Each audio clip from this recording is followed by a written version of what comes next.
Ito nga pala ang naging buhay ko dito sa Australia. 7:30 pa lang, nakaparada na ako sa labas ng aking trabaho. Check, bawal malate at siguradong malilintikan ka. Dito nga pala ako nagtatrabaho sa isang dealership ng Ford dito sa Australia. At sa araw na ito, parte ako ng isang express team. Kung saan, sa buong araw ng pagtatrabaho, ay service lang ang aking ginagawa. Kasama na dyan ang minor at major services.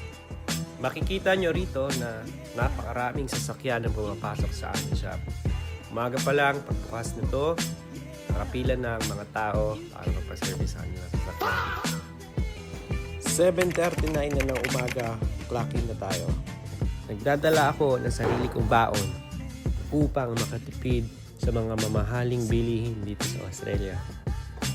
Coffee break muna tayo bago magsimula ang araw. Alam nating napakamahal ng kape dito sa Australia. Kaya laki ng pasasalamat ko at meron sariling coffee machine ang aming kumpanya. Ito nga pala yung tinutukoy kong express team dito sa aming workshop. Ano nga ba ito? Sila ang cast lane sa loob ng workshop, humahawak ng mga urgent tasks. Sa madaling salita, ang express team ay parang pangmadali ang aksyon. Bago mag-alas 8, bago magsimula ang trabaho, nire-ready ko na ang aking tools para madali na lang ang service pag nandiyan na ang sasakyan. At bago magsimula ang trabaho at bago mag-alas 8, kailangan muna natin gawin ang pre-hoist checklist. Mahalaga ito para masigurong ligtas at maayos ang lahat ng gagamitin natin kagamitan. 8 na, nag-earn ng trabaho na. Ito nga pala, isa kong katrabaho dito. Isang kabaw dyan, pangalan niya Isaac.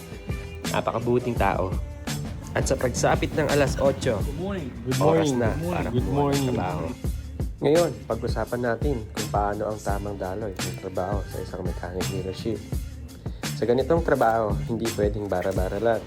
May sinusunod tayong proseso mula sa umpisa hanggang matapos ito. Una, pagdating ng sasakyan, dadaan ito sa inspection at i-assess kung ano ang problema. Pagkatapos, gagawa ng job order at ipapaalam sa customer ang kailangan gawin. Ang regular na serbisyo sa mekaniko ay may simpleng proseso lang.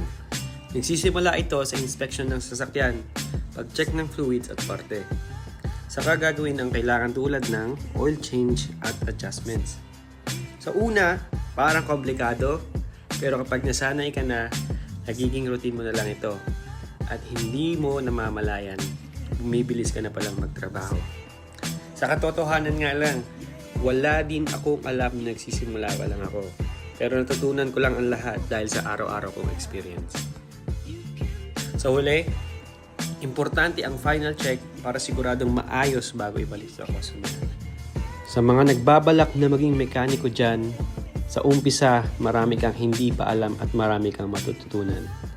Normal lang yun. Ang mahalaga ay hindi ka sumusuko at araw-araw kang handang mag-improve. Mapagkumbaba, makinig at matuto sa mga mas experience kaysa sa'yo. Habang ginagawa mo ang hard work, huwag mong kalimutan ang pananampalataya. Always have faith at hayaan mong si God ang gumabay sa'yo sa bawat hakbang. Ikaw ang gagawa ng effort, pero siya ang magbubukas ng mga pinto ng oportunidad. Sa tamang sipag, tiyaga at pananampalataya, unti-unti mong maaabot ang pangarap mo bilang mekaniko. Keep going, your future is being built day by day. Kaya laban lang at huwag bibitaw. God is working with you while you work for your dream. Time check! Oras na ng uwian.